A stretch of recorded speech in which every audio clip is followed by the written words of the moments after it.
Les épreuves du championnat du monde longue distance débutent lundi prochain à Apia. Enfin, elle fait partie de l'élite du volleyball féminin. Katia Tétouanoui ambitionne aujourd'hui de faire partie de l'équipe de France avant de reprendre les compétitions nationales. Elle se ressource auprès de ses proches. James O et Eva Luvra l'ont rencontrée avant son départ pour l'Hexagone. Regardez. À 24 ans, Katia Tétouanoui est la fierté de sa famille. Son aventure dans l'Hexagone commence fin 2014, à la suite d'un voyage pour rendre visite à son frère, militaire, à Lyon.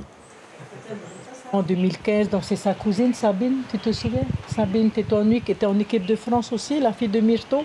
C'est elle qui nous a bien aidés à trouver un club. Et par la même occasion, il fallait trouver une famille d'accueil lors d'un stage de l'équipe de France. Elle a été repérée par sa taille et tout. Et donc, elle a eu l'occasion d'être retenue en équipe de France junior. Le fait de la laisser là-bas, ça a été très très dur. Du fait que c'était une fille d'abord. Et puis, elle était mineure.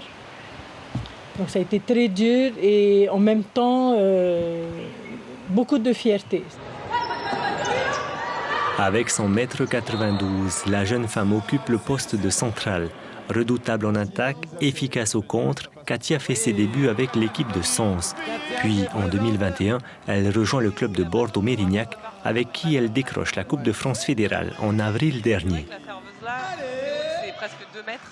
J'ai eu la chance en fait de pouvoir faire des stages en équipe de France et c'est là que j'ai commencé à me dire que waouh, je suis en équipe de France. Enfin, c'est pas rien quoi pour une jeune Tahitienne qui vient d'une toute petite île quoi. Et du coup après ça s'est fait sur la lancée et ça s'est bien passé par la suite. Maintenant c'est mon métier et je pratique ça tous les jours. Je m'entraîne 2 fois par jour, je joue tous les week-ends.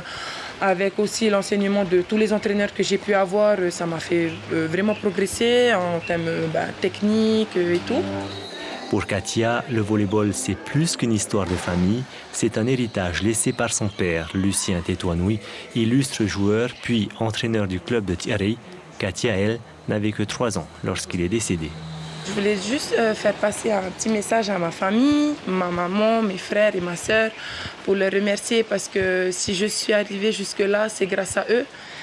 Et faire un gros bisou à toutes les personnes qui me soutiennent, ainsi que mes amis et mon copain. Voilà, merci. L'information en continu sur Polynésie la première, Internet et réseaux sociaux.